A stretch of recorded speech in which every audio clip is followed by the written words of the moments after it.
बनते हैं बड़ा এটা আলগা টিকিট দিয়ে না अच्छा হবে তো अच्छा মামা দামটা একটু ধরে দিন হ্যাঁ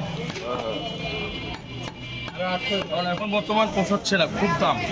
কত করে কেজি ভাই? ভাইজান 700 টাকা কেজি ভাইজান সবখানে 20 টাকা লাগিয়ে গেছে আমি 20 টাকা এখনো লাগাই নাই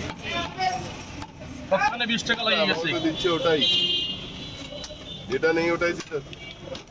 ওরা দিয়েছে ওরা অলরেডি টাকা মনে হয় দিয়ে দিচ্ছে না না মাংস দিন না এটা পাইবে তো হ্যাঁ মামা অসুবিধা নেই মামা আরে অসুবিধা নেই অন্য হার পাবেন না তো এখানে মামা একটু তো থাকবে বাবাজি আপনার তো হাডুর হাট কাট দিচ্ছে না ডাইরেক্ট রান দিচ্ছে এই রানে দিচ্ছে ডিস্ট্রিক্ট পিসটা হাড়িটা খাওয়া যাবে বাবাজি কি সমস্যা সমস্যা আছে এই যে মাংস ওটা ঠিক না ওই চলছে বাদ দিয়ে